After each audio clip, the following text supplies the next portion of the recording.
All right, let's talk about Chapter 4. And again, these are highlights from Chapter 4. These are not just the important parts of Chapter 4. You still need to read all the chapter to learn the material. I'm not covering everything from the chapter in these videos.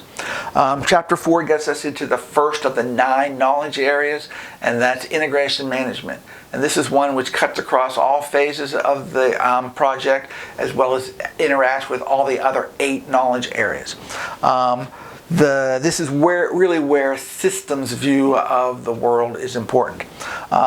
When we're thinking about the systems and we're thinking about integration management, one of the things we think about is why you're doing a project. What project should you select to do? It's one of the first phases, and so integration management starts off with that. And we can think about doing a SWOT analysis, and that's strengths, weaknesses, opportunities, and threats. Now, when we think about a SWOT analysis, you can do it for the project, or you can do it for the organization. And the organization, you can do projects which will leverage opportunities or fix weaknesses, where you can look at the strengths, weaknesses of the project to help decide whether you want to do the project, or things that need to be fixed in the project, or risks that need to be managed for in the project. So when we talk about a SWOT analysis, it's not just for the project, it could be for the organization or unit in the organization. It's not just for the project. But if you're doing it for a project, you should do it early on, even before it gets approved, to help you improve the project or really explain the risks. Because again, the CFO has been burned multiple times by IT projects. They've always come in late and over budget. If you do the SWOT analysis before the proposal, it will help get the risks on paper so they can be quantified and either controlled. And when we look at risk management in a few weeks, we can see how we can do that. So the SWOT analysis is important and part of the phase that I want to talk about next, and that's selecting which projects to do. The book talks about 5 methods for picking, for deciding which projects to be due. One of those is, does the project align with the business goals of the organization? And that is really an important one people don't always think about. You say, oh, it's a great project, it's really useful, it's going to have a good return on investment. Maybe, but it doesn't really help us. If we're a company that's making cars, and someone comes up with a great project to plant wheat, maybe it's something to do, but there's maybe a whole lot of other things we should do with our money rather than planting wheat, that only can have a good return on investment, but also sort of help us make cars as well. So this align with the business goals is important, one of the factors when deciding whether you want to do a project or not. One of the other one is called Organizing IT Project, as the book calls it. But really it is when you're looking at IT projects, there are 3 things we think about. I mentioned some of these last week. One is there's an opportunity that comes up. So you say, oh wow, this is a great opportunity. There's this thing called the internet, and we need to use it, and we have to come up with this project to get the internet into your organization. Something I've lived through. Also, problem solving. This is when I said, something isn't working. Oh, we have an IT can fix that, and so we have to use an IT project to solve it. And last, but in no way least, is some requirement, usually some change in the regulatory environment. There are local governments, there are federal governments, state governments, now international organizations. All these groups all have these requirements that have to be met, and these requirements are constantly changing and constantly being updated. If you've ever done your taxes and think about, oh, we got to buy the new TurboTax. Why don't you use the TurboTax from last year? Because everything's changed, and you need to know about all the new changes.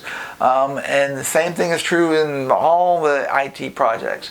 Data formats change, reporting requirements change. There's a whole bunch of changes that are constantly coming that need to be done. And so we have all these projects designed to comply with the new regulatory environment. This is a huge part of project management. A lot of the projects come through that you have to do. And the project management is really coming up with a way to do them effectively, or sort of wrapping them together so they don't start overlapping. The other way to look at it is the financial. I talked about the return on investment. There's return on investment, the net present value, and the payback period. Return on investment is, if you invest X amount of dollars in a project, what's my return going to be? So if your project's going to, a year, I invest $100,000 at the end of the year, I'm going to be down $100,000, or are you going to return $120,000 to me?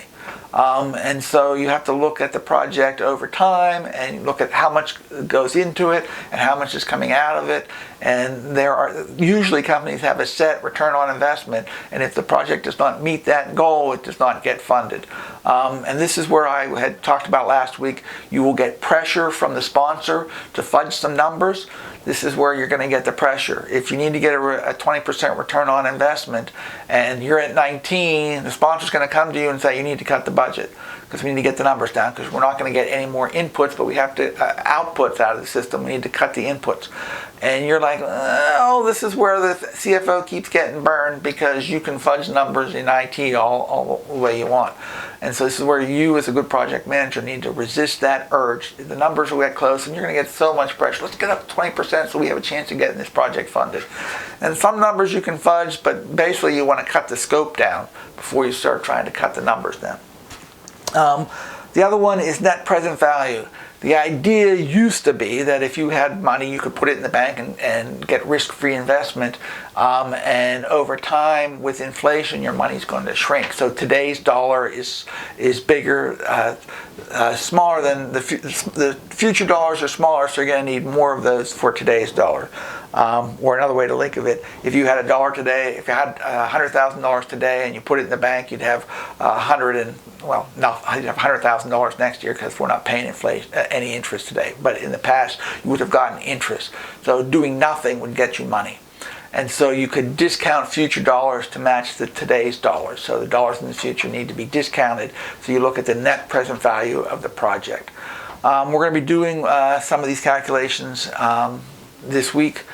In reality, what you need to do is say every year, what's the project going, how much input do we need to put into the project, and how much are we going to get out of the project. So if we need to put in $10,000, we put in $30,000, but $30,000 3 years from now is worth less today than $30,000 3 years from now. And so the organization will have some set discount rate you need to use, and you need to budget it out over, and they will probably have the life cycle of the project.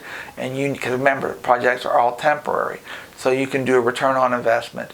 And a similar calculation to that is a payback period, and that is when what you get back will exceed what you put into the project. And when do you get into the black? When do you pay? When do you break even?